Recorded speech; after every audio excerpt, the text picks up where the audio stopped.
ইবনে মাজা শরীফের মধ্যে আছে হায়াতুন নবী আখিরি নবী সাল্লাল্লাহু তাআলা আলাইহি ওয়াসাল্লাম ইরশাদ করেছেন এইভাবে, যে ব্যক্তি এটা পছন্দ করে যে অধিক হারে তার ঘরে কল্যাণ আসুক, খাবার আগে সে যেন উজু করে, আর যখন উঠিয়ে নেয় অর্থাৎ খাবার উঠিয়ে নেয় খাবার খাওয়ার পর তখনও যেন উজু করে।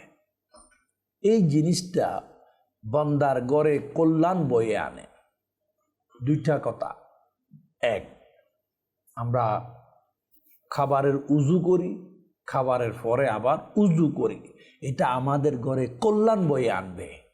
এই জিনিসটা আবার আমরা রিমাইন্ড করাই বারবার ছেলেকে, আব্বু হাত দুটো করেছ, করি নাই আব্বু, তার একটুখানি অলসতাকে দূর করাই দিই, আসো আব্বু তোমাকে হাত দুটো করে দিই, মেয়েকে দুটো করাই দিই, নিজেও দুটো করি।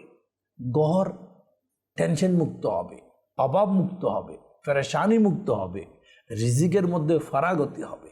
তা আমরা নিজের ঘরকে অভাব মুক্ত করি, কল্যাণ বর্ষণওয়ালা করি। ডেলি আমরা কমসে কম সকালে একবার, দুপুরে একবার, রাতে একবার, 3 বার তো কম্পালসারি খাবার সবাই খায়।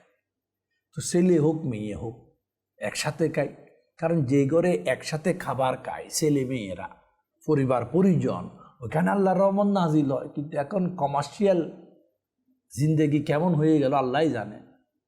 সবাই শুধু একে একে একাকিত্বের মধ্যে, কেউ কারো সাথে নাই, খাবার টেবিলে লাগাই দিছে, যখন যার প্রয়োজন আসতেছে বুয়া তাকে দিচ্ছে। ভাই আমরা চাই আমাদের ঘর শান্তির একটা পরিবেশ হোক, বরকতময় হোক, রহমতপূর্ণ হোক, একে অপরের মধ্যে ভালোবাসা, ভ্রাতৃত্ব, মোহাব্বত এভাবে থাকুক।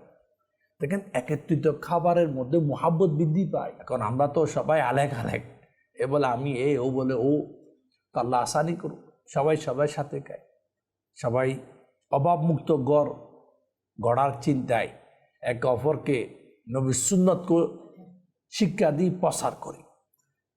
আল্লাহর হাবিব সাল্লাল্লাহু তাআলা আলাইহি ওয়াসাল্লাম ইরশাদ করেন এভাবে, খাবারের আগে উজু করা একটি নেকি, খাবার গ্রহণ করার পর উজু করা 2টি নেকি।